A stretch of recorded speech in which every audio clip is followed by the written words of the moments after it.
Okay, so can we real quick just start with introduction. So Reverend Moshina, let me start with you. Just briefly introduce yourself. Hello, our dear listeners and viewers. My name is at PC Neema, Boston. I believe and trust that this is the right way. This topic is so important. Have a great believe that by the end of this show, many of will contribute greatly to the challenges that we are talking about. And God bless you and welcome. Awesome. Monicah? Thank you. Welcome once again, our viewers. My name is Monicah Kariuki. I'm here in Kenya. I'm a teacher. Besides being a teacher, I'm a counselor, and I'm also a motivational speaker. I mentor young people, and I'm happy that we have decided not to keep quiet about the vices and the issues that are affecting our society. For that reason, I welcome everybody on board that we try to juggle through the solution to the challenges our teenagers are facing. Thank you. Liz?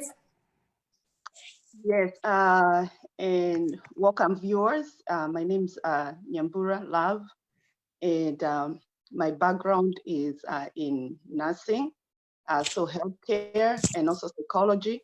And so we have this issue with the pregnancies and teenage pregnancies to be specific. And it's the high time that we address it, and we are trusting and hoping that whatever we are going to discuss is going to give us a way forward. And so welcome again, and thank you, Monicah, for having me. Absolutely. Ndanu? Yes, thank you, Monicah. Welcome, viewers. My name is Ndanu Mwasia. I'm a teacher in Kenya, Machakos to be precise, and I'm really humbled to be part of this great panel today as we come together to see, to come up with ideas and solutions on how to help our teens during this challenging period of their life. Thank you. Thank you so much. And I also thank you, the panelists, for being available today. And as I talked to all of you before the show today, I could feel, and the fire in you guys, that you really, none of you even gave me an excuse of, oh, let me look at my calendar. It was a straight yes from the beginning. I have to make sure I mention that. Liz, I even called you last minute and you didn't even ask me a question. You just asked me, what is this about? And it was a straight yes. So for that, I'm really honored that you guys actually took your time out of your busy schedule to do this. So let's just go right to it. And I'm gonna start with my teachers here. So can you guys explain to us what is going on? Because teenage pregnancies has become a crisis in Kenya. And I'm gonna start with you, Ndanu. Can you explain what is going on? Well, thank you once again, Monicah. Now, actually, we also, let me begin by saying that it's become a real big challenge to us teachers in Kenya. Now, to define teenage pregnancy to the teens who might be listening, I could start by saying that this is a pregnancy which is not planned, just comes about. And I could say some of the challenges or the issues that are bringing up a teenage pregnancy here in Kenya is mostly peer pressure. By peer pressure, I mean the influence amongst the youth themselves. There's a lot of influence in, like you could say, the way the teens get into bad company. You'll find that with the current state of things here, you find that the kids do not have a lot of supervision. There's lack of supervision on the side of the parents. That is one issue I could say, because when a teenager is left unsupervised, we don't know what these kids are getting into. Some of them are learning these things. They're learning things, they are teaching each other things. They could end up teaching themselves the wrong things, because without supervision, our kids are getting into social media where they are learning a lot of things. They are watching things without without us being aware, the parents, the teachers. they're home alone, especially now this time of lockdown in Kenya. The children are home unsupervised. The parents are going out to maybe to hustle for the kids. So you find that the kids are left at home with a minimal supervision. Now, when the parents come back, maybe they'll not take time to want to know what these children were up to when they were away. So there is, we could say that is also that breakdown in the communication between the parent and the children. So the lack of communication, when the parent will just come back home and will not want to know what the kids were doing. We've made our TVs and phones, sorry to say, our babysitters. So they have a lot of freedom. They are logging into sites, they're watching things there. We don't know what they're looking at, and they are home alone. So out of this, the kids will end up indulging in what I could say unsafe sex, which is a part of the topic of discussion today. We've been seeing some clips going on the internet, WhatsApp forums, the Facebook, where you see very young kids. Sorry, I can't hear you, Monica. Yeah, we can hear you. We can hear you. Yeah, where you see very young children indulging in sex. Maybe to them, they really don't know what is this. There's a clip that was circulating just the other day, which was really bad.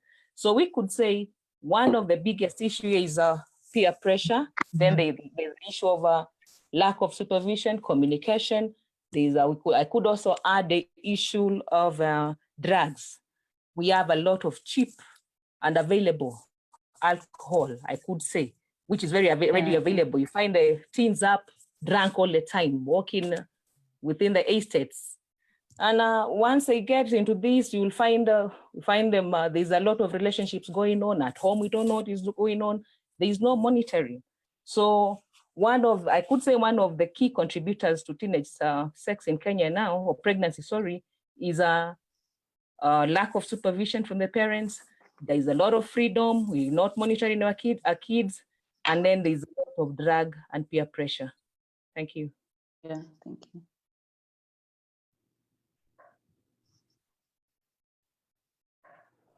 Monica, seems like we are losing you. Monica? Can you hear me? Yes, we can. Okay, okay, so Ndanu couldn't hear me. So anyway, I wanted to go make so we can exhaust a whole hour. This is it's really broad. We are not going to be able to exhaust this topic in one day. We probably have to come back another time. So make your responses, not longer than at least 2 minutes, so we can hit on some of the topics that we want to hit on today.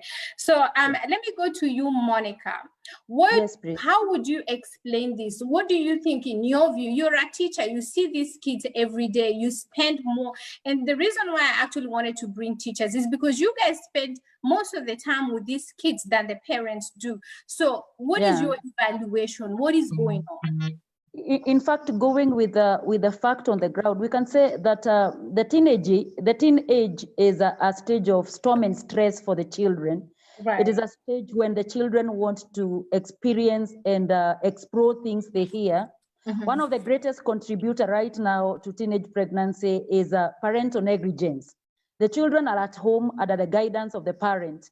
If they do not have a supervised routine on what they do, and parents completely get involved in their children activity, definitely as a result of peer pressure that is facilitated by technology, where children feel like they want to practice what they are seeing out there, definitely they'll have a chance to practice these things. And adding to what Danu has said, it's also important to not to overlook some socio-economic factors like poverty, where people are taking advantage of teenagers by providing goodies that looks like things of value to them, and they take advantage of them. So poverty is also a key attributor to teenage pregnancy, especially in the rural areas. Yeah, especially in the rural areas. Okay, all right. We'll get to that as well. So Liz, with your psychology major, just in a few words, kind of try to help us understand what is going on with the teenagers now. Okay, I would say, just like my fellow persons have said, especially because they are teachers, they have actually narrowed on almost all the issues. Exactly. Also, something that I want to add into that, and I would call it moral degradation, or when the society has kind of lost the value of what is right, as far as even families are concerned, because this kind of stuff that are happening. Yeah. Also, the issue of rape and defilement and early marriages, that are supposed not to happen. The people who are perpetrators of such things are people who are supposed to be the same people taking care of these young children, because I would call them children. Right. And yet they don't have the second thought, because they don't have that moral capacity or compass to actually make the right judgment. And so I believe that we are looking at a society that needs to have the moral compass back to where it's supposed to be. Because if you cannot allow your sister to maybe even be married at a young age or be taken advantage of sexually, you should not do the same to another person's child. Yeah. And so I think that's a huge thing that we have to deal with as a society. Awesome. Okay. Reverend Mushina, help us look at it from a religious point of view. Thank you, Monica. I really want to appreciate the contribution of the speakers, and particularly the teachers. Yeah. The ones who are on the ground. Really, I want to demarcate the debate into, we have to lay blame on the parents. We lay blame on the society, or the church, and at least the teens. I would want a little portion to the teens. Because today, the child is an indicator of the home he or she is coming. Many will not agree. Monica has clearly put it that we must understand, who are we talking about? We are talking a teen age. These are kids, and I'm sorry again to use this word, the kids. I'm using them because they are protected by law. The law treats them as a kid. And when we go back to the scriptures train up a child the way he should go. And when he is old, he will not depart from it. Who is to train the child? The Bible does not talk about training. It says direct. You have control over your child. Right. Over yes. or girl. It is you, the parent, plus for the church in general and the society who are to start out on a right footing. They are to teach. Therefore, if we are the ones to show the way, agree or not agree, we take a portion of blame. And let us appreciate this, that teenage pregnancy is a serious threat. And I don't want to say a serious threat more than COVID-19 or terrorism, comparing the amount of money that the government apportions to those threats, but and address this issue as a threat to society. Absolutely. Children are our future. So when a child's life is being disrupted, the future is actually disrupted. So I want to, most of you have mentioned a few nuggets that we probably will touch on as we go along. But I also want to appreciate the fact that we have COVID-19 pandemic that we are dealing with. And so there's social distancing.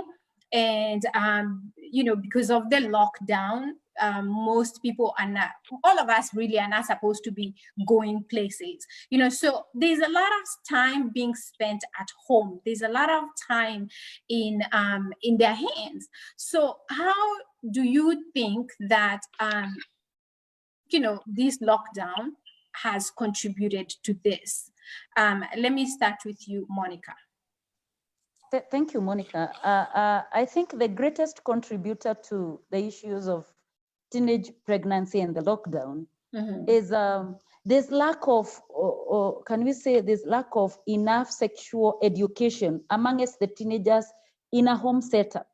Because you find that majority of these teens, quite a number, you find that the sexual, the aspect of engaging in sex is happening with people they live with.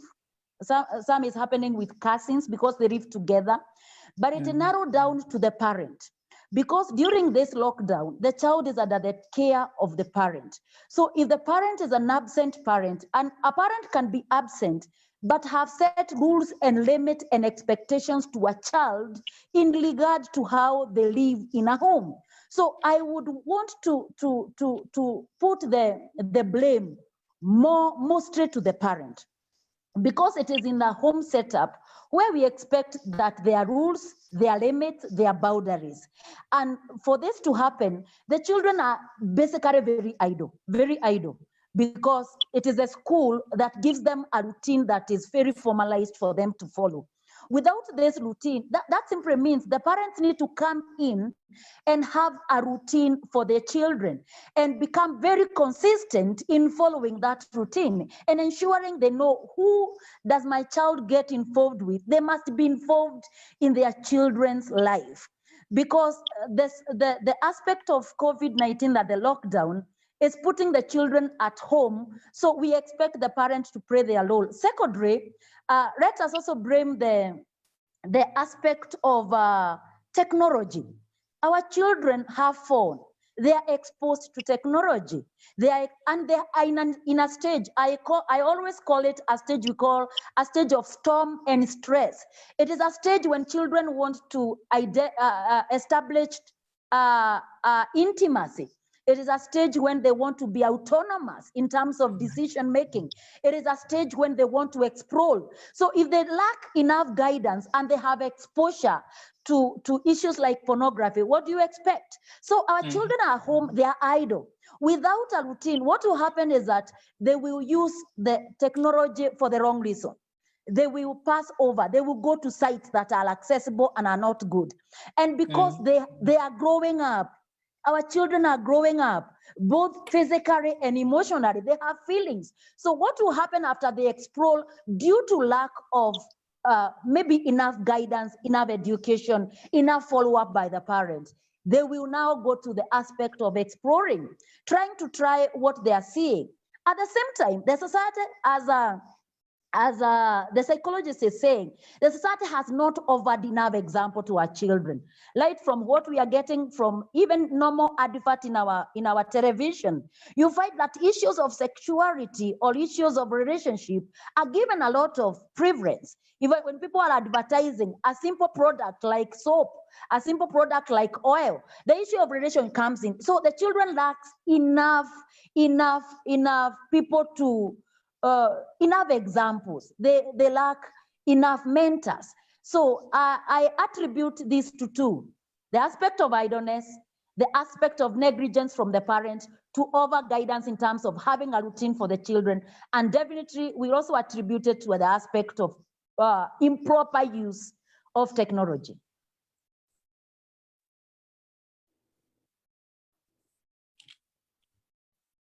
Monica, you're not getting you? Janu.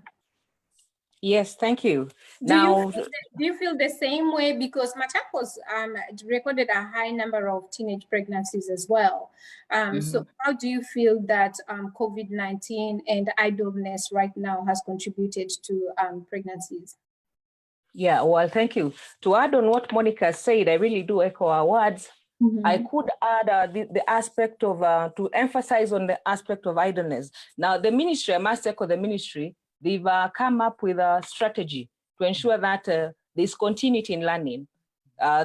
Through some, they are airing some programs on television, they are airing some lessons on through the radio, and even through the internet. Now, the unfortunate thing is that this has brought about a lot of the aspect of inequality, because you'll find that this can only benefit a small number of students, especially the ones from maybe the urban settings. How about our students in the rural settings? These ones have been left out, and they really do feel it because, for example, the lessons are being aired via phone, internet. How many parents are going to afford to have bundles? Some of the parents do not even have access to smartphones. Some homesteads do not have televisions. So these pupils are unable to access education, so they are left out. What do? They move out. Then peer pressure comes in, onset of pregnancy. Then there's the second aspect of loss of unemployment. With the COVID-19 pandemic, many people have been retrenched. Parents have lost jobs. So these teens have been pushed to go out and look for jobs, kibarua, we call it kibarua, to look for work so that they can chip in and bring food on the table. Now, some of them are very innocent girls. So they go out, they meet people who are going to molest them, or maybe ask them to, now maybe if you do this to me, I'm going to give you this. The innocent girl, maybe if someone offers money and there's no food, metafuta kazi, she's not gotten anything to do. So they end up accepting these small nothings. And at the end of the day, unfortunately, the girl may fall pregnant. Now, again, there's the aspect of poverty. You'll find that with the unemployment of the parents, the girls are, because mostly we are still not leaving out our boys, the boy child, but the girl child has been affected most because of the pregnancy. So these girls are lacking basic things like sanitary towels. So they go out there. I was talking to a group of girls on Sunday evening, and the things the girls told me were really heartbreaking. One of the girls asked me, Mwalimu, you go out there, meet a man, he gives you some small amount of money, and you know the situation you've left back at home. So how do I refuse the money? So the girls are giving in innocently. So I could say that the issue of unemployment, given that most parents have lost their jobs, they are home because of the retrenchment, they are unable to find anything to do, there's no money, there's no food at home. So the kids do not have the stamina that we have. So if they see someone who is willing to help, and unfortunately, this is not help because these people are taking advantage of our children. So that is what is actually happening. On the issue of Monica, to comment on the issue of the figure that was given from Machakos County, I must say this. Well, we are not sure where the figures came from because from my understanding, I could say this. Since the lockdown has only lasted 3 months. Am I right? Right. Yeah, and given to see that teachers really do supervise and help the kids within these 3 months, where I believe for you to get a baby, a pregnancy should be carried to term for 9 months. Sure. So now, if this record shows that 4,000 girls gave birth, this means these pregnancies were before the lockdown. Right. So it means, we've been doing our work well. I'm supporting Monica. We really do talk to our children back at school. We have guidance and counseling sessions. Every lessons have been integrated. There's a bit of sex education. And one thing that we've learned from our children is that the parents back at home do not talk to their children on issues pertaining sex. I think they think it's a taboo or something. They do not talk about sex with the children. So this break, which is there because pupils now are free. Teachers are not pushing us, don't do this, don't play with boys. So they are free because you are not there to follow up. The parents are just sitting there and letting the televisions and the phones babysit for them. So I think that is where the challenge is coming in. Okay, so Reverend Moshina, given the dynamics that Monica and Danu have talked about, as a reverend, what can you advise? Monica, I have very little else other than what I already say. Monica, and Hold on. You're breaking. Yeah.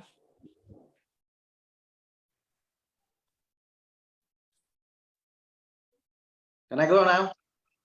Mhm. So my background is high school teaching and the challenges of a teacher, and we can appreciate the work that the teachers do Absolutely. now that children are at home. Mhm. Let us appreciate the role of a parent will never be delegated. Right. The role of a parent will never be substituted. Mhm. Mhm. So what do we expect our teachers to do? What do we expect the church? It is not, we are simply whitewash. This time, appreciate that we really come to know of the problems when we see the pregnancy, yet there is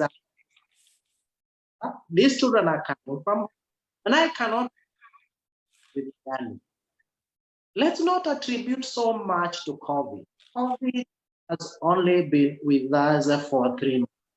Mhm. And when we talk about these pregnancies, let's go back from 2016 and 2018, when we started seeing,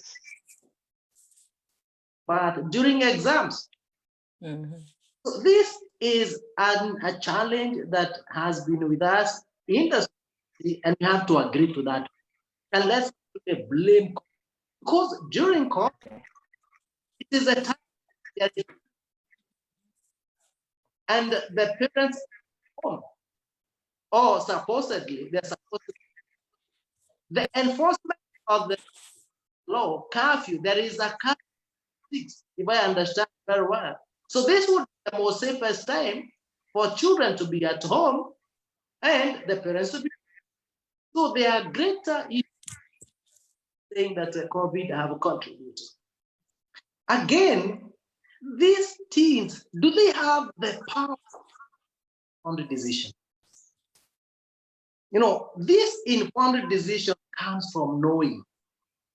And if we take our children at the age of 6, we really need to start empowering our girls with info and correct information concerning their body and concerning how they well.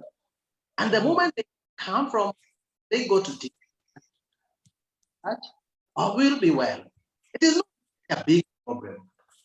It is only that we are realizing our own failures. It is a reflection, is a reflection of the society where we are. Mm.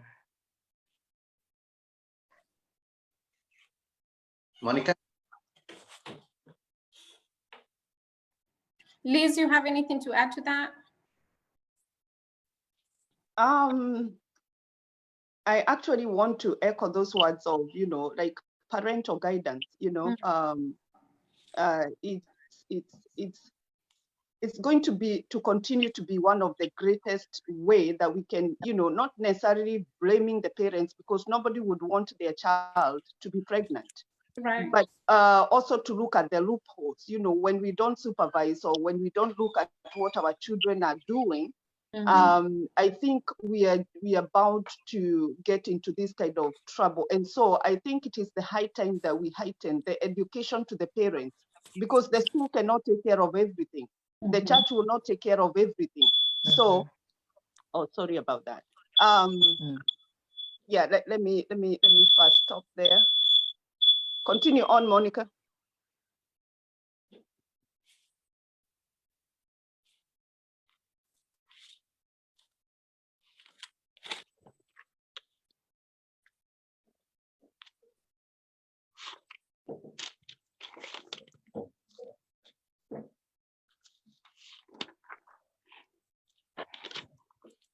Monica, you are disappearing.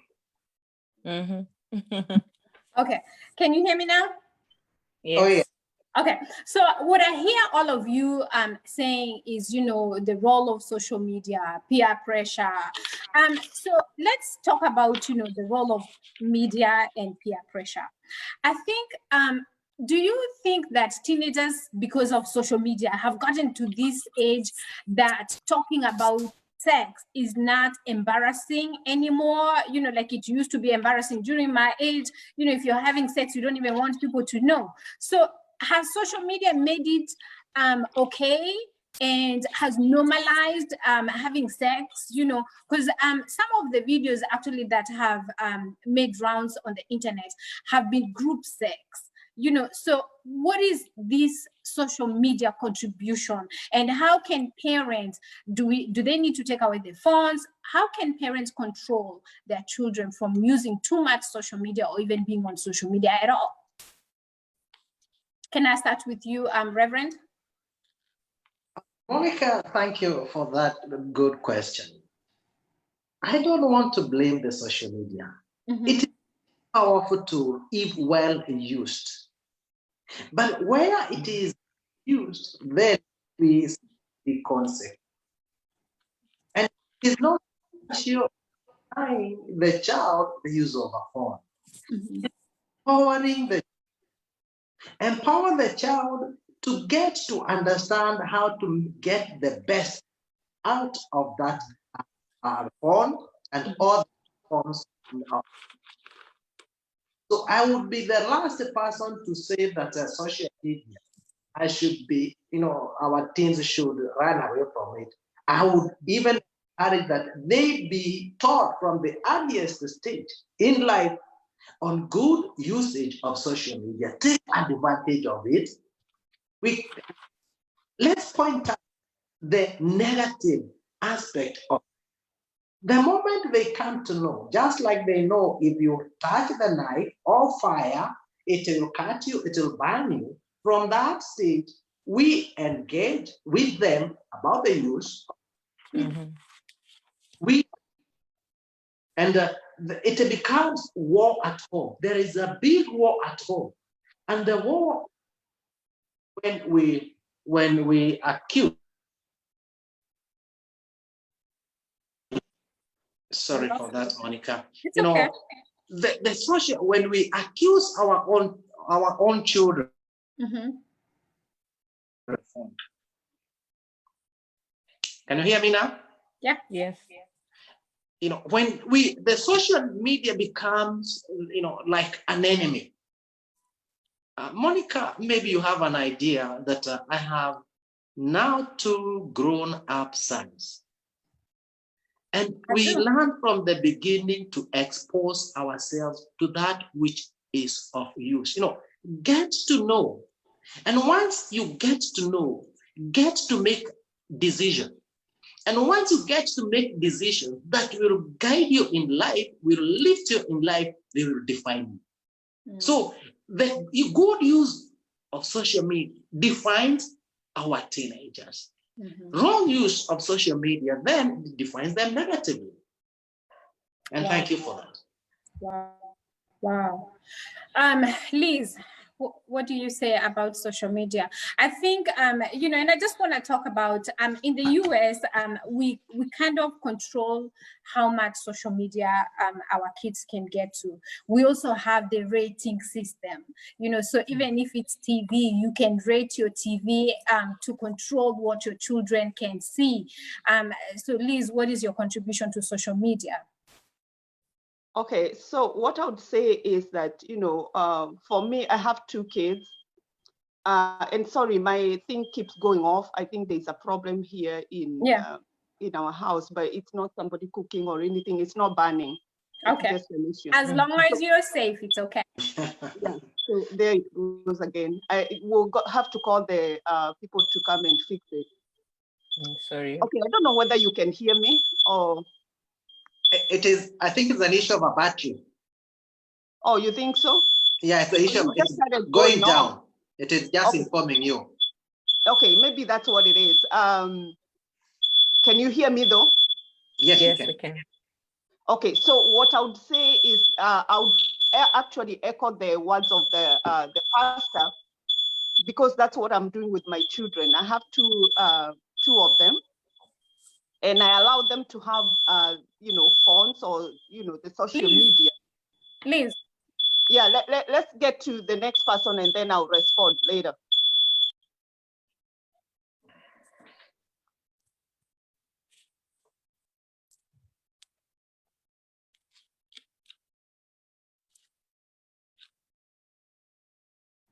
Monica?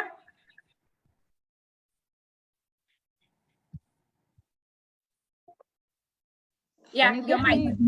Yes. Can you get me now? Yeah, your mic was mute. Yeah. Yeah, Okay. thank you. I'm in agreement with the pastor that we do not need to condemn social media because it has a lot of positive aspect. Remember, it is also a tool that can be used for our learners for learning.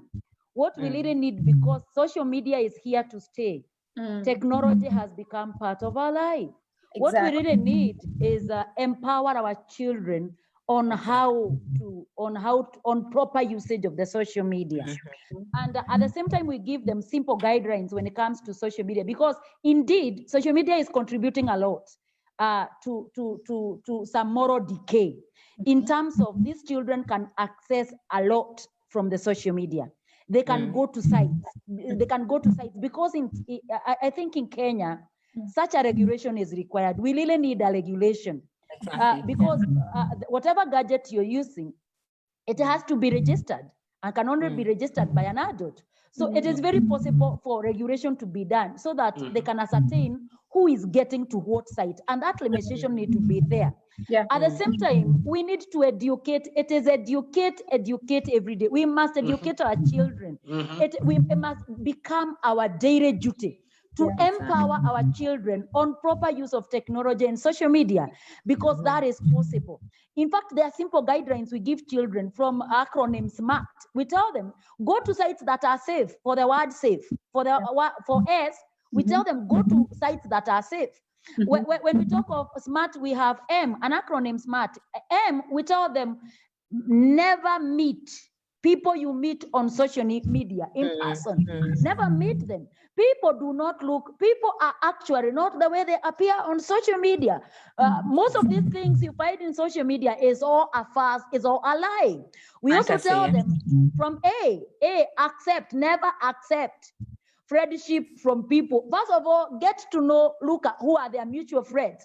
What do they commonly post? Never accept friendship from such people. We also tell them from the acronym SMART, there is R. Never go to areas that are not reliable. Not everything in social media is reliable. Do not rely on social media. In fact, we encourage our children that even as they research, they only research to confirm what was in the book. They should not rely on the social media as the answer, but they go to social media to confirm what they already have a guidance from their book, because they are limited to syllabus. At the same time, we also use tell somebody. If you find something unusual, talk to somebody about what you found in social media. So basically what I can say, I'm in support of the pastor that let us educate our children on proper use of social media, because we cannot condemn it. It is here to stay and it is not going anywhere. So we can only empower our children by educating them. I am really getting goosebumps. You guys are on fire on this. Ndanu, what is your contribution to that? Well, thank you, Monica. I'll just echo the words that the Reverend and Monica have said. Social media is here with us, and it's here to stay. So there's nothing we can do about it. Now, what I could add, maybe because they've already said all about it. What I could add to us parents, is we should be role models. By this I mean, what are you watching on social media? Because sometimes we've had issues. Monica will agree with me, because maybe she's faced this in her school also. Yeah, we've had cases where we confiscate phones from our children, and then when you get to see what the things that they are watching, and you make a follow, tell you that these things, they got them from their parents. Or if me as a parent is watching, is going out such as stuff like pornographic videos in my phone. My daughter comes and asks me, Mom, I'd like to use your phone. I want to see something. As she's scrolling through, she'll want to see what that is. And then according to what is said, children believe that we parents are the role model. So if mom is watching this, if dad is watching this, then that is okay for me. So I think we should be good role models, and like Reverend has said, keep talking, sit our children down, talk to them on the issues. Social media is very good. It's made like, for example, we are here, they use it. Not for social media, we would not have met a group. So very good, it's here to stay. But how are you using it? Which sites are you visiting? Because and I could also add on what Monica said. I think something should be done about the pornographic site, if that were possible. Maybe they could come up with some with an idea of like locking regulation. Thank you, and lock them down, such that for someone to access, you've got to you put your ID details there, and even maybe put a fee there, so that maybe that's how children try to log in and see these details are needed. They'll stay away from that. Other media give used to it. So we need to sit our children down because and also try and if you can see what your children are, which site they visited. If you find out the sites that sit them down, because sometimes when you withdraw these gadgets from them, the girls, we've seen it, girls going and getting money to get phones so that they want to be online. So instead of taking the phone from them, sit them down, talk to them, tell them these are the dangers you could meet, like Monica said, going to book, be careful, not speak to all friend requests, check the people you friend in. And when you see things that are happening, like the cyberbullying, and talk to a teacher, and maybe that would be good. Thank you. Yeah. All right. Okay. Reverend Moshina. Yes. Okay. Monica. So let's talk about Kenya's as such a religious lot. What is the role of church and youth organization in stemming the crisis? Well, no, I'm speaking from a point of disadvantage. How so? I'm disadvantaged because I'm a pastor and a culprit that I want to sincerely appreciate and acknowledge that the church, in a number of ways, and particularly myself, there is so much that the church can do and we are not able to do. You know, in shaping values, the church has got a greater role, shaping the values. You know, I'm looking at it, you know, a number of youngsters, young people dream of becoming teachers and nurses. Why? Because they are in constant touch with them. And they see what they do to people, not to themselves. You know, how teachers speak, dress, leaves an impact and a lasting one. And therefore, what we are saying, we need to open the minds of these girls to life ahead in such a manner they can admire, that they can see themselves being pilots. You know, they can see themselves overcoming early challenges in life. That they need not to see the disadvantage and the poverty. For me, Monica, and my dear panelist, the poverty that is worse is not the poverty of socioeconomics. It is the poverty of mind. That is where most of us are suffering from. The poverty of mind. You know, these youngsters lack self-esteem. They are victims of sexual violence and abuse. They are experimenting, and they need not to experiment with their bodies. You know, the church need really to urge the government to enforce the laws. The church has to stand on behalf of these girls and children, that the law states clearly any person who has sex with a minor, and that is any person below 18 years, goes for life imprisonment. Yeah, because it's a defilement. Many parents compromise this at home because the chiefs and the local administrators, they come together, they agree for a compensation or for early marriages. These things have no one to speak on their behalf.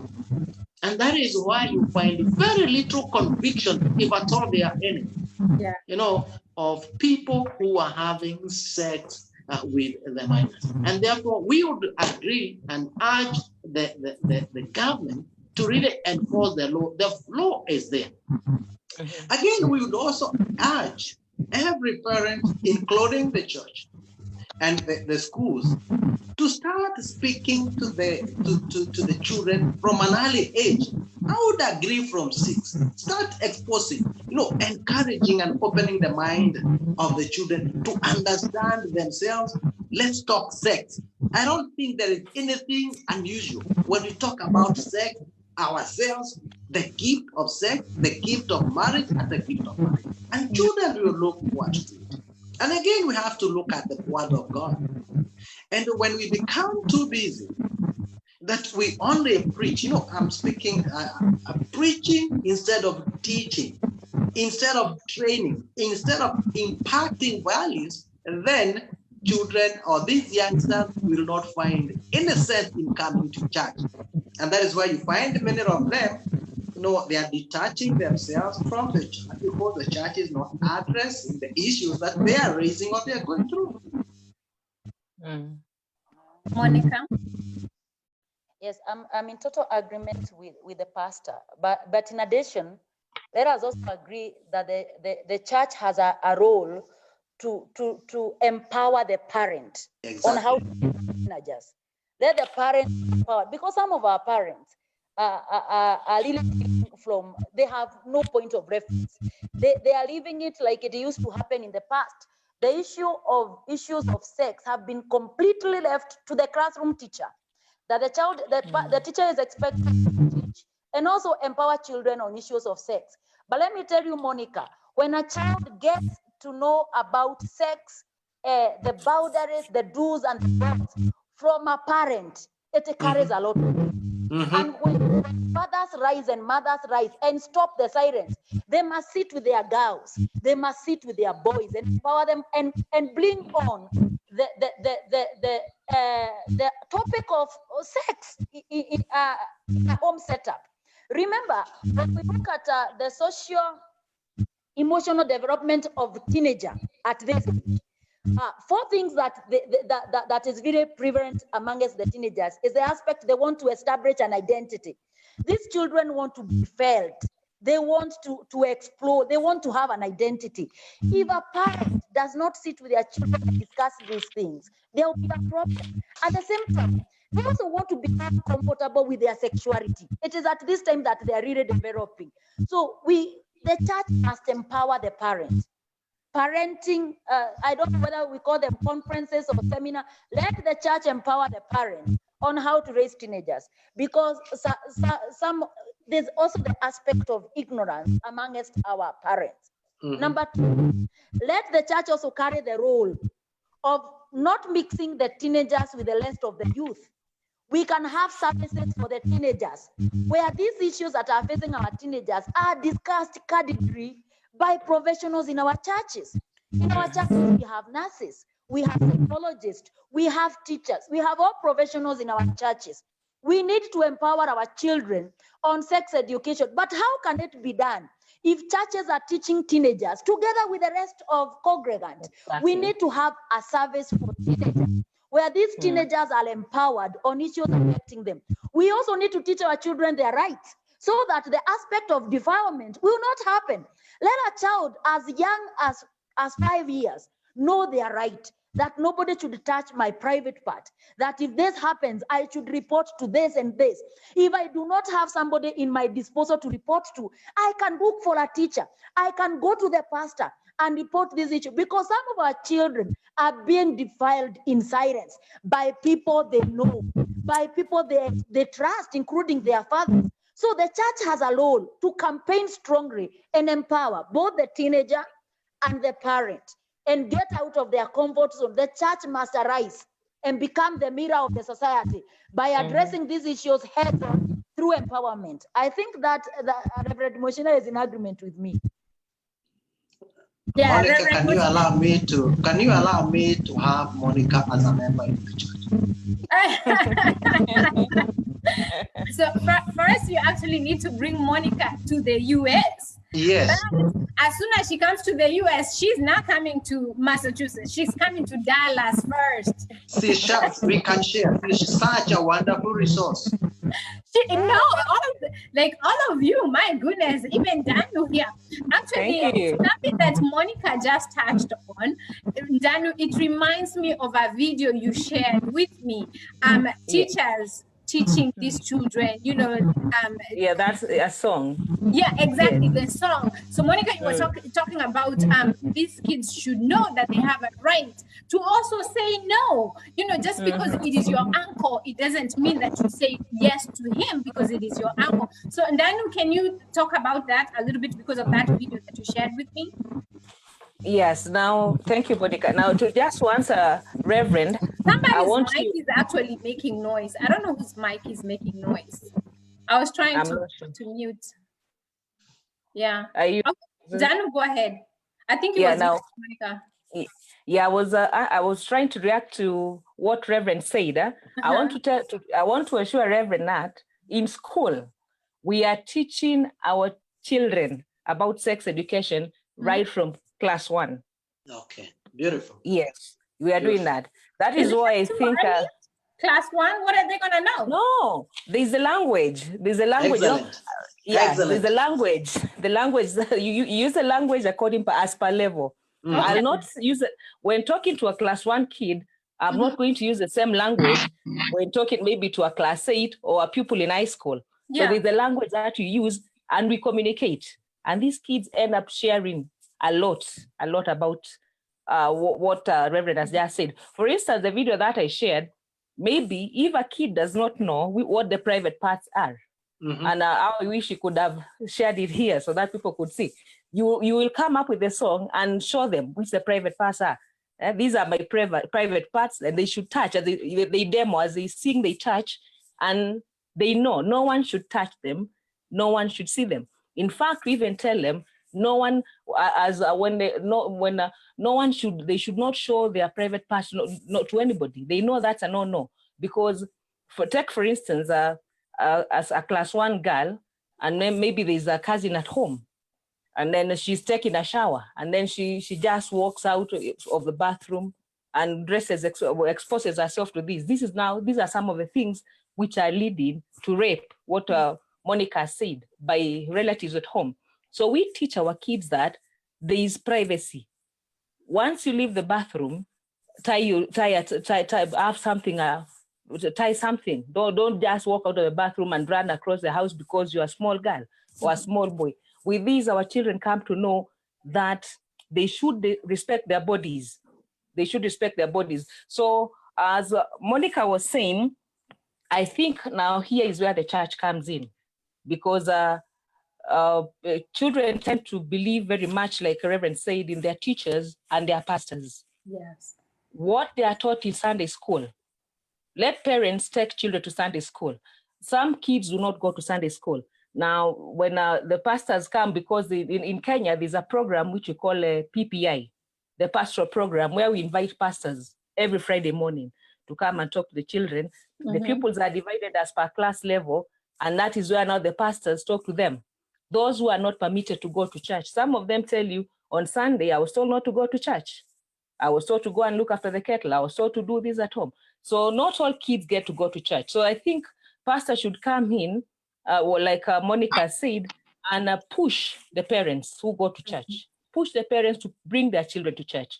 In church, when these kids come to church, what are we teaching the children? Most churches preach. It's a congregation in church. We sit together with the kids. The preaching is the same. The kids are not taken, apart from a few churches which have started doing that, they are not taken out to be taught what they should be taught at that level. So they get bored in church.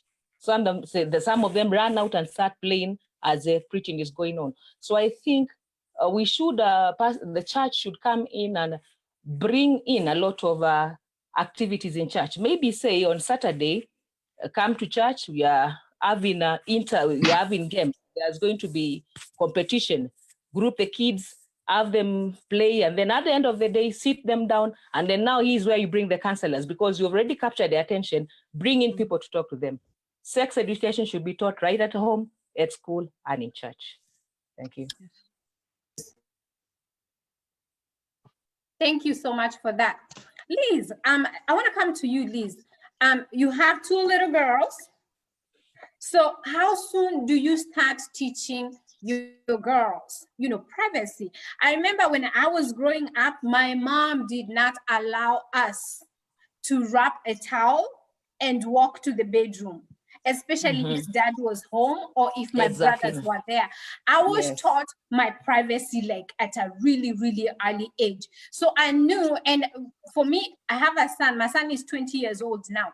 By the time my son was about like in nursery school, I was already teaching him how to wash himself, because I don't want to clean him. He's a boy. I don't want to see it, So I had to make sure at a really early age that he knows how to clean himself.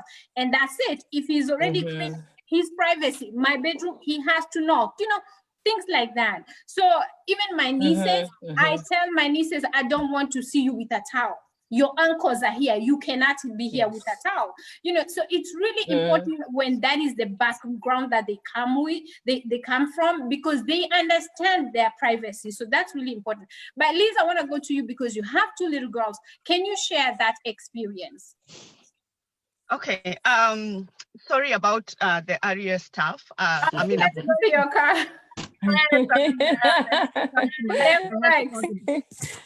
For the maintenance and all that kind of stuff. But I have 2 girls that, in my house, and all these issues that we are talking about, when I was just about to say something, just before I say about the sexual issues, even about the social media, we have to stop running away from these issues. We have to really teach the children how to choose right and wrong, other than just barricading the whole thing. Because I think even in the society that we come from, that is what many parents see as there is the solution.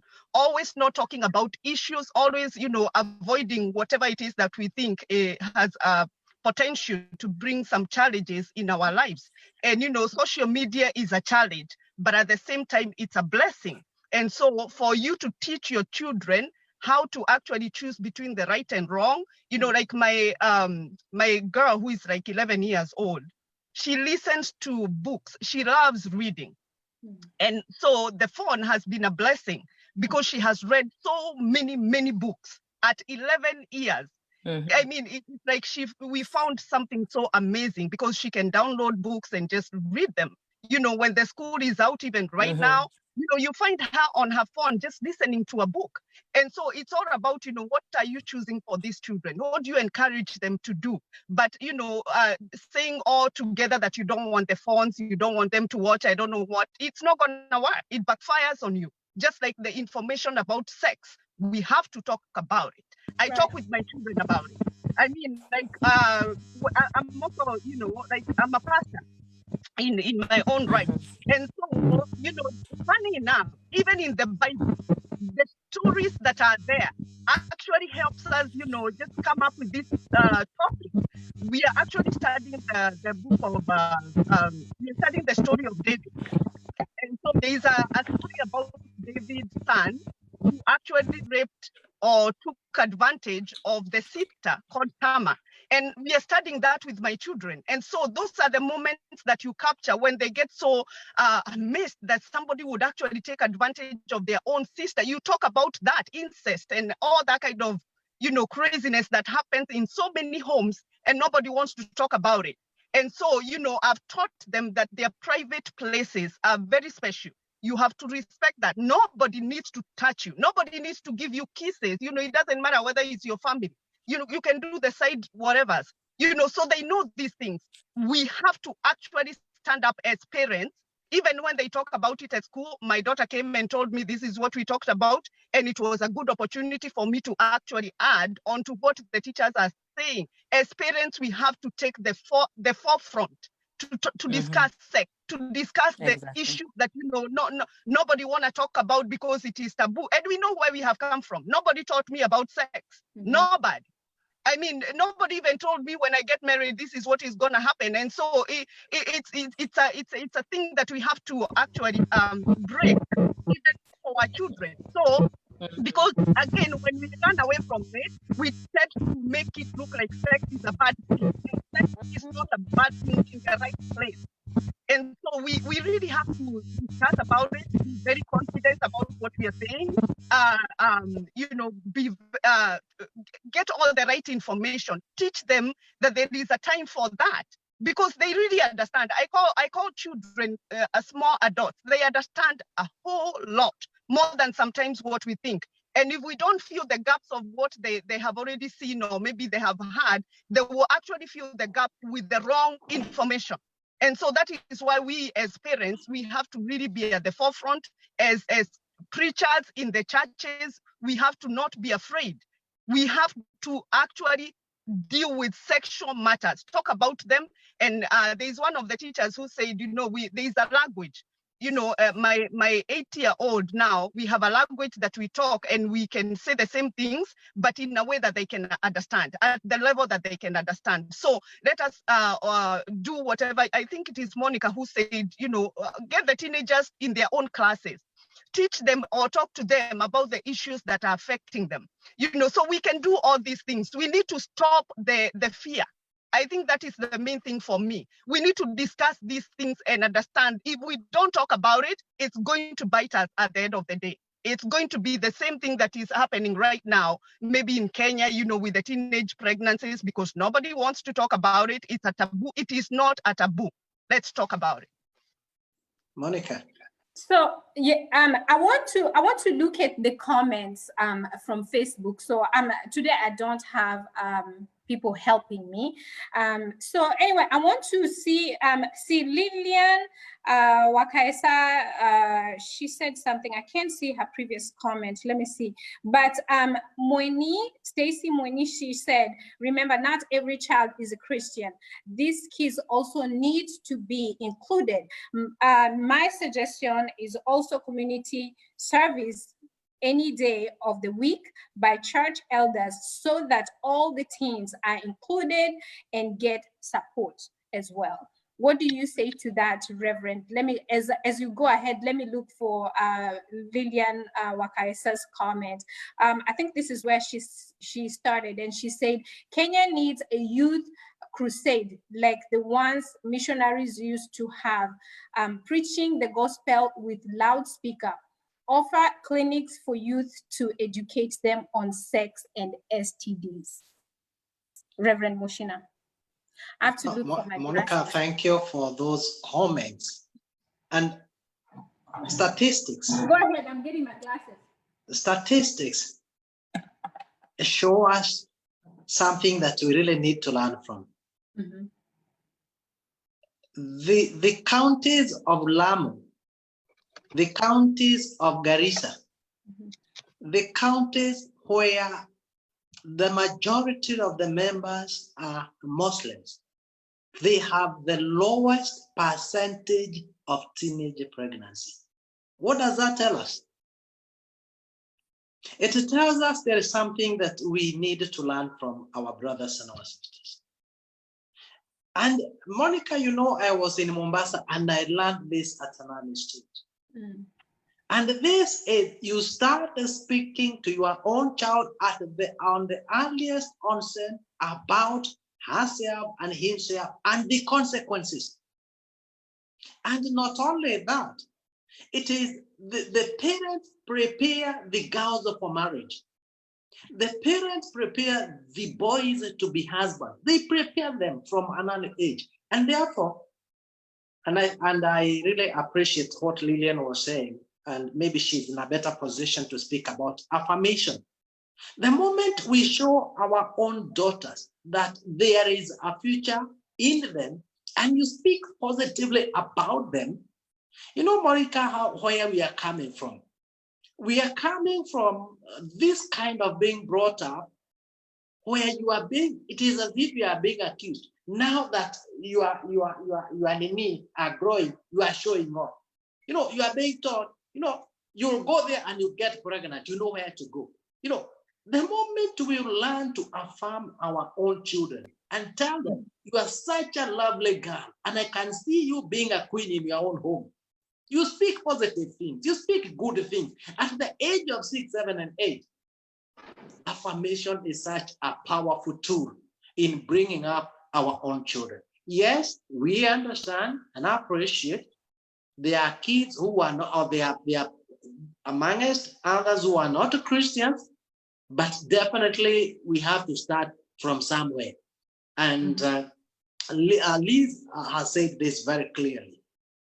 And I want to appreciate each and every one of us that if you don't take yourself as a priest and as a pastor from home, a priest and a pastor from home, the pastor is in the church there will only do this much. I really want to appreciate that.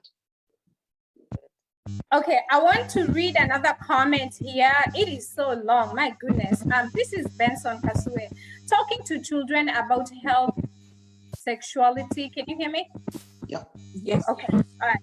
So he says talking to children about sexuality can be difficult and sometimes daunting task for parents to address. The sensitive nature of the topic causes many parents to avoid or delay speaking to their children because they feel they're ill qualified to give the talk, or they envision an awkward conversation. Some fear awakening their child's curiosity. Despite those fears, parents have the responsibility to teach their children about sexual intimacy within the proper framework of God's plan. Misunderstanding healthy sexuality can have long-lasting negative effects. And I want to go to you, Monica. Thank you. That's a strong sentiment.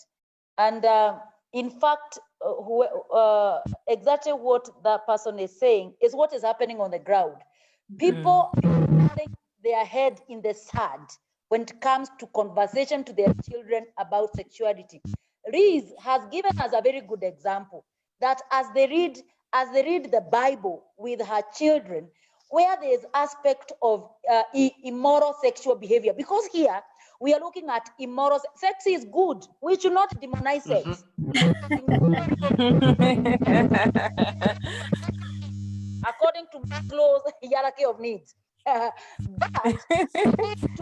But children, that sex is only allowed in the framework of marriage. We also need to know there's an age where sex is allowed. But if parents are learning away from this topic, the problem will keep on reoccurring. And I am in agreement with what you are saying. When you tell your girls through affirmation, you know, we said that during teenage, that's when these children are looking for identity. So if there's no one who has ever told them how beautiful they are, how good they are, what an excellent girl she is, what a good smile she has, if she goes out there and gets this kind of affirmation from a boy, oh wow, you have a good smile, you know, you make me feel good. This girl is hearing it for the first time. We'll give attention to this boy. But if this girl has had this 1,000 times from their father, he's like, it is not news. I'm aware, my smile is good. My father has told me it is not news. What else do you have for me? So you have been empowered from home. So we must rise. Parents must arise and agree in a home setup, not to bury their head in the sand in regard to sex issues. They must be taught within the light language, depending with the age of the children. We are not raising university. By the way, when you keep quiet, that's when the curiosity rises, because they want to know in regard to their body. But if they have already been empowered at home, they will know this is normal. Imagine keeping quiet to your children, and this is the time they are growing. Their body is becoming seriously like the body of an adult, and you are quiet. Then let's fall. So we must arise. There's no question about that. Yes. So I want to continue reading the comments so we can at least involve our viewers. So over here, Lois Jerry is saying, I will definitely be discussing with my daughter about sex and healthy relationships as soon as that age comes. Sorry, all religions and culture aside, that is what is my opinion. Do you have anything to add to that, Danu? On what the comment or what Monica said? The comment, anything. Yeah. Now, just like the previous comment that you read, the parent who is saying that they are afraid of talking to their children about sex. Now, what I would like to tell them is that as a parent, what you should know is that parent is a first teacher. What the children learn, most of what they learn, it is you they are going to see first when they grow. So if you shy away from talking to them about issues related to sex, like Monica said, they'll go out there, they are going to, as our children grow, especially the teens. Now, teenagehood comes, or adolescence rather, comes with a lot of challenges. Here, the girls are developing, their breasts start showing, they start experiencing feelings that they're not understanding, and their mental sets off, and they don't know who to turn to. So if you do not talk to a girl and tell them that nobody should touch you, once your menses start, you come to me, I'm going to tell you what to do. These kids are going to end up going to talk to the wrong people who are going to give them the wrong misconception about sex. Watakwambia, come, let's go here, I'm going to tell you. They will end now, because once, we were all once there. Adolescence comes with a lot of excitement. There is a attraction towards the opposite sex. So if as a parent, you don't talk to your child, a girl in class is a boy, the boy tells them, like Monica said, hey, and you're beautiful. Then the girl is like blushing. And then next they start exchanging small notes. Then after that, they start those secret meetings. Then after that, they end up trying, because their bodies have the excitement going on. They do not understand. So it's up to us parents to talk to our children and help them understand the changes that come with adolescence and the dangers that are there. Because not only the adolescents, even the young kids, like Pastor said, a 6-year-old, they'll not get pregnant, but they could get disease. It's good to talk to our children and tell them, apart from pregnancy, there's also sexually transmitted diseases. Our children need to know this. So if as a parent, you shy away from, it is very easy. Sit down your children and let the kids know, I am a boy, I am a boy, you are a boy because of this and this. They should know they should know themselves. So if you're a boy, do not let anybody, these are the areas that you should not let anybody play with. If you're a girl, the same. So our kids, what you tell a kid at a young age sticks in their mind. I think we have someone who's done some psychology, they'll support that. It is they never forget. What kids learn from a tender age, what they see, something that they will never forget, even when they grow old. So these parents who are shy, they should get the courage, man up and say to Katie Upper, this is it. Tell them in blue and black. Do not shy, because once you shy, then you're going to, the consequences will come back and hit on you very hard. So they say prevention is better than cure. Gather the courage, talk to them, and let us help our teens understand their bodies as they grow up, because it is a very challenging period, and they face a lot of, you talk to them and they tell you so many things. They do not understand what is happening to them. So it's our role as parents, role as teachers, pastors, and even the health workers to help our children understand what is happening to their bodies. So, Liz, I want you to add on that, because Mundanu said you would agree on that. But I want to mention something about parents not being able to speak to their kids. when my son was younger, I was teaching him about, STDs.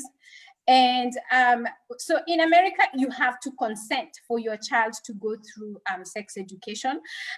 So every time I started talking about STDs, he would tell me, Mom, we already talked about that stuff. He wouldn't want to hear it from me. It's like, okay, I already got it. I don't want to hear it.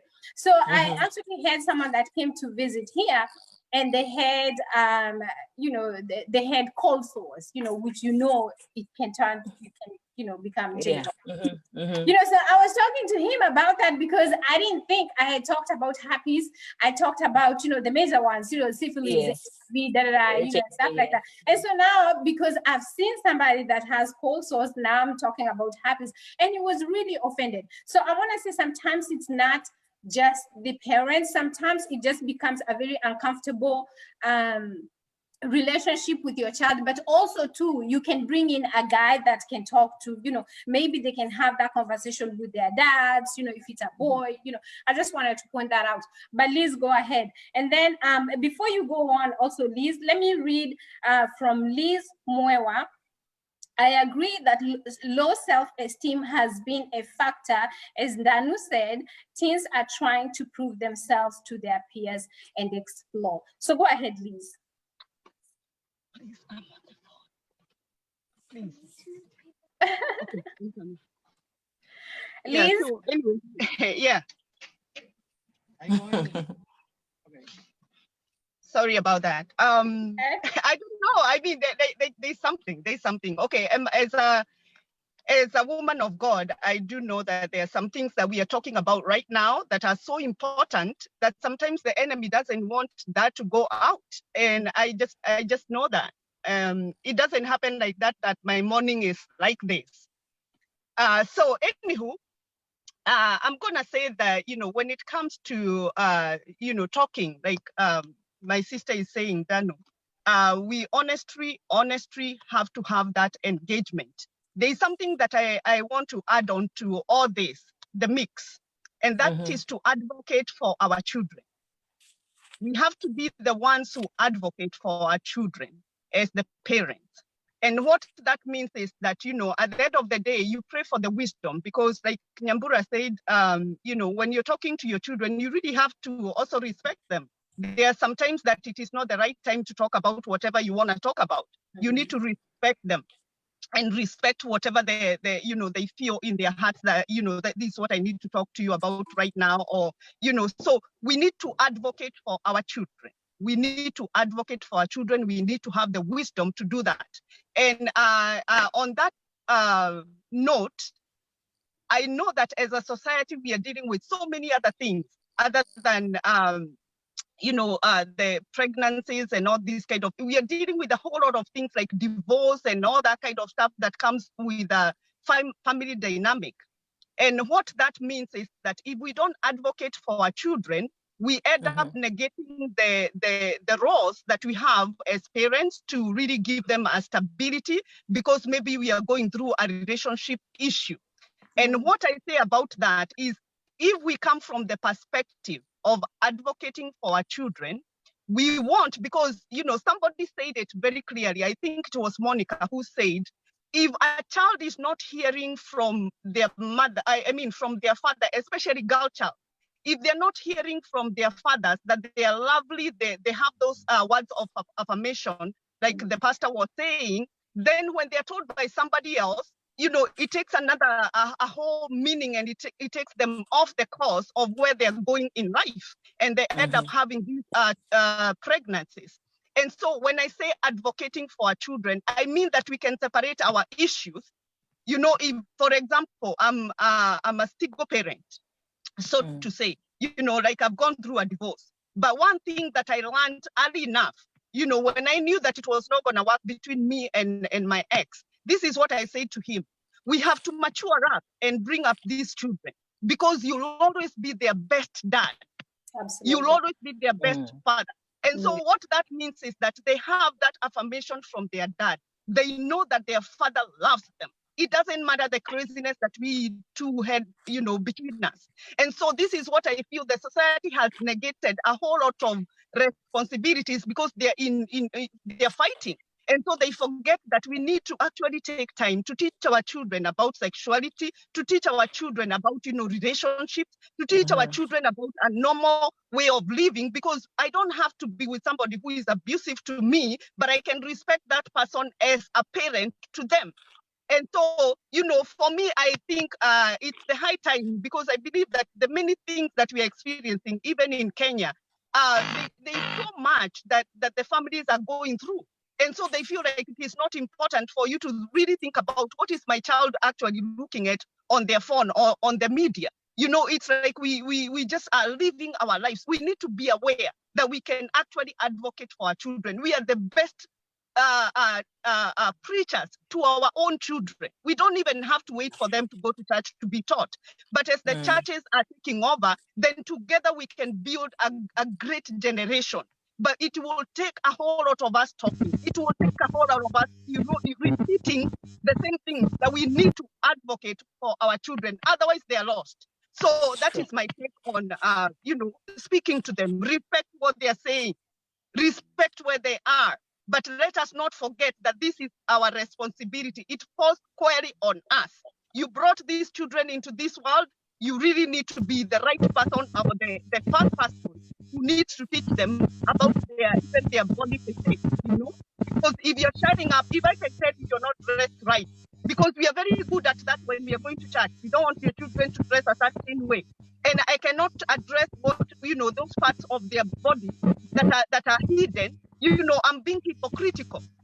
Because you can just tell me, oh, don't dress up like that. Don't sag your pants or whatever. And you really don't teach me about sexuality. I mean, it doesn't go anywhere. So for me, I think we really need to understand what advocating for our children means. And that way, we are not going to be blaming people. We are there studying together and making the way forward. Because if there are all these teenage pregnancies that we have had, men, we really need even to know how to take care of those children that are going to be born or that have been born. And it's not about blame game. It's about coming together and understanding what are the resolutions, what are the ways forward. And one of the things is just advocating for these children. If we need the law to take place, like Reverend was saying, we need the law. We need these people. I had somebody say, and I don't think we are going to go that far. I had somebody say in Parliament the other day that we need to do those things, And I thought, that is it's called castration. Yes. Yeah, I mean, we don't have to really probably go that far, but we really need to think about the law. Taking care of these people who are just, they're just crazy. Sleeping with young girls and they don't even think about it. We really need to take care of that. We need to take them to the book. We need justice for these children. And so, but at the same time, we need to have that heart of love and know that we have now children that we have to take care of. We have another generation that is coming up that, if they have those children, the babies, we have to really teach them. We have to teach them how to take care of them. Because it's a society, as a society, it is our responsibility. And so, that is my take. All right, so I'm still reading the comments. I feel like there's a lot of things that people want us to discuss, and we are probably not going to be able to discuss all these things. I see Dorothy, she had brought the subject of what is your opinion on teenage girls being introduced to birth control. I think that's going to open up a really long discussion that we are probably not going to be able to exhaust all that today. So the way I see it, there's so much that we really haven't talked about today. But I want to make a date with you guys. Is it possible that all of you can come back for another date so that we can continue on this discussion? Because I see we have been on for about an hour. I really appreciate and like all the fire that all of you have. So I want to start with Reverend Mushina. Until we meet again, can you give us, an encouragement for people to remember between now and the time you come back? Reverend Mushina?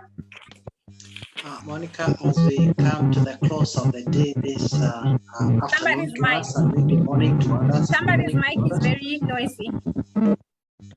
Can you hear me? Yes. I want to thank each and every one of us, and particularly we have talked more about the girls as if boys don't have a role to play. Mm. And I believe that educating the boy and making the boy accountable for every action, every touch, and every feeling, our girls will equally grow to be to realize the potential that God has prepared for us. And I want to speak very positively of the panel and say this: it is not all lost. And let us appreciate this from statistics. And we must appreciate that the devil will never allow us to enjoy the gift of God. The child is a gift of God, and we are to take care of this gift of God. And God cannot give us problematic children. God has given us the best, as Liz has said, and we must appreciate and thank God for this girl and thank God for this boy. And that which we do not know, certainly, I know all of us know when our children are sick, we are not doctors, we know where to take them. So if I don't know really how to start about this debate, I know I have someone like Liz, like Ndanu, and like Monica, somewhere within my area who can stand up for us. So there is a way out. And let us appreciate that we have the very best girls.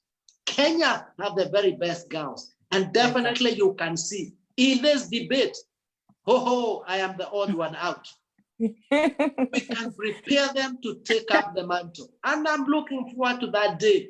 And it's coming soon that you'll have a president who is a lady in Kenya. Because Amen. And the time of our dear mothers, Monica, you know this, and I speak this with a lot of feelings. Our mothers went to the river. They fetched wood. Our mothers, what they have done, and for us to let our girls down, it's a little bit painful. So I'm happy and I'm encouraged, and I'm looking forward for another day. God bless you all. Awesome. Very quickly, Monica, give us a word of encouragement. Very quickly. Just take 1 minute, please. I agree that maybe give me two, please. I agree that we can have this discussion some other time. But my encouragement to every parent who is listening to us is that we must arise. It is not over.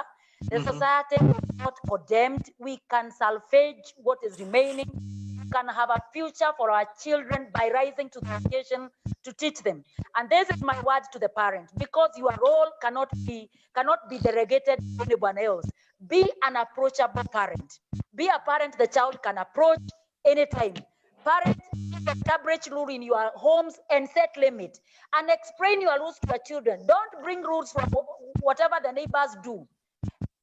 Sit down with your children, explain these values and the rules and the why you want it done that way. Because if the parents can arise, everything, the home, the family is the social unit of the community. So if the family, there is perfection in the family, the community will be good. Let the family set up rise and pray their role very well. Parents, I strongly urge you to become role models. What you do matters. It is monkey do, monkey see. It is monkey see, monkey do. Monkey see, monkey do. It's what they do. So what you do matters. Something else, parents, be involved in your children's life. Get to know where they go, who are their friends, what is in their phone, what do they discuss with their friends. But as you do that, another principle that is very important, treat your children with respect. There are things that requires you sit with them in the bedroom. There are others that requires you go with them at a seclusion. There are others that require that you silence them in public. But please, they are human, they have feelings, they have emotions. Treat your children with respect. And finally, parents, ensure you help your children to become independent. They are now young adults. empower them on how to make informed choices. But at the same time, Monica, for children who have become pregnant, it's not over. We have seen girls become teenage mothers and they still became great in life. It is not over. You can still rise again, raise your child, and still follow your dreams and your goals.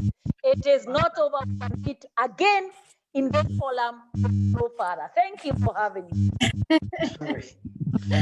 Danu. Thank you. Now, as we come to a close of our talk tonight, my appeal again is I'm going to echo what Monica said, what Reverend said. Parents, please let us take it as our children as our responsibility. Let us sit our children down. Let us talk to them. Let us help them, especially during this time that schools are not on, children are at home with us. Keep the children busy. Let us monitor what they're doing. It's important to know the friends, the company they are keeping, where they are going, because mostly if you leave them unsupervised for long, the children, their concentration span is not very long. They easily get bored. So let us find ways of engaging them, talk them through what is good, what is bad. And just to touch on this a bit, Monica, though I'm sure we are going to have this show again and we're going to do a lot of good work. The parent was asked the question about introducing the introduction of family planning pills. Yeah, I think that is a no for me. Why? Because once we allow our young girls, our teenage girls to start using the family planning pills, now these are like a gate pass. Tell him now it's safe to have sex because you not get pregnant. So for family planning pills, for now is no. Let them abstain. And like Liz said, sex, no, it was Monica, sex is not bad, but let it be done at the right time. Thank you for having us on this show, Monica. It was really awesome. Yeah, but I'm sure we're going to do a lot of great things together again. Thank you once again. Absolutely. I think the issue of contraceptive, that's a topic on its own, really. Yes. Because, if you ask somebody that's probably an American, for example, they will tell you absolutely, because you cannot monitor your children 24/7. We know that some of these children are probably still going to have sex anyway. So that's why I'm saying that is a topic for another day. We will get to it another time. Liz, yes. I don't want you to give a message or anything, because everybody, like all of you have said great things. Liz, what I want you to do is actually pray.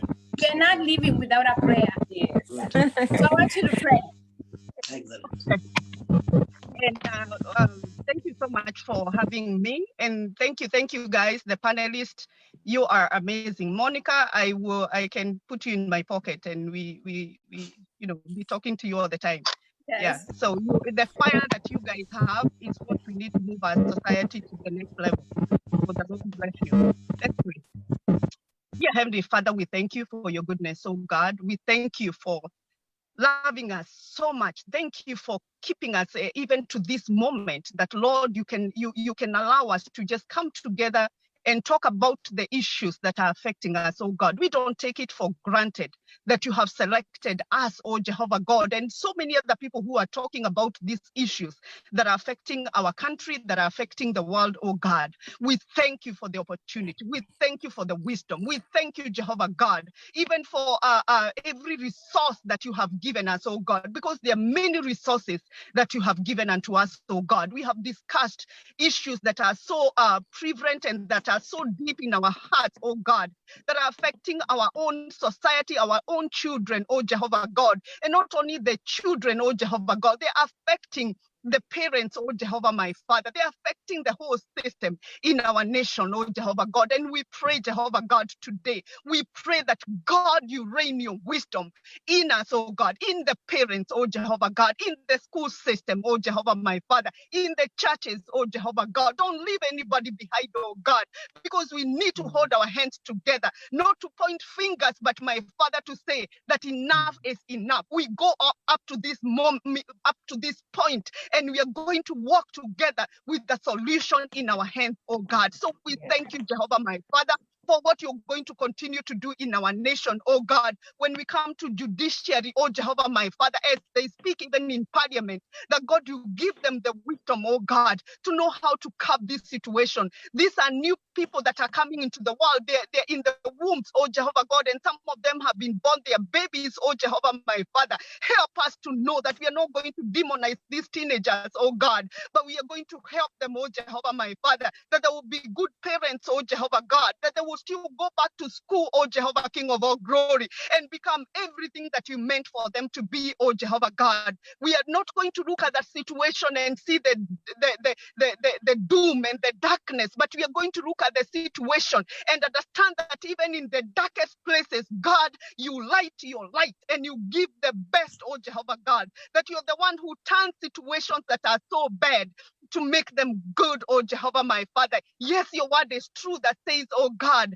that you make all things work together for the good of those who love you. And we love you as a Kenyan society. We love you, God. And you're going to help us and you're going to stand with us and you're going to give us the strength, the courage, and everything that we need to actually move forward, oh God. We thank you even for Monicah, for her to even think about bringing this panel together and even talk about this topic. Oh, Jehovah God, I pray for her that you continue to bless her, mighty Father, that you continue to bless the work of her hands, oh God, and even the issues that, my God, she is always talking about. The Lord, you're going to help her, even give her more wisdom, oh Jehovah God, give her more connections, oh Jehovah God, that she will continue to bring greatness in this world.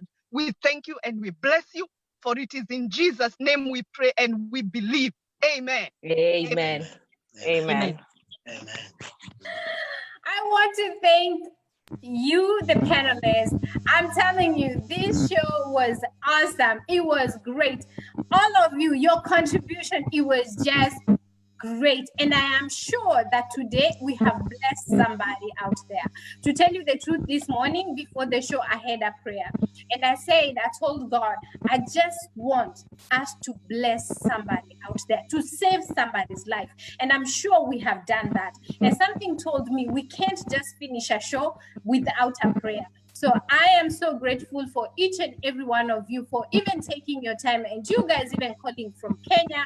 My goodness, I appreciate you so much. I feel so honored and I am so humbled. And I'm going to get back with you guys so I can let you know when is the next time that we're going to talk about this, because we absolutely have so much to talk about.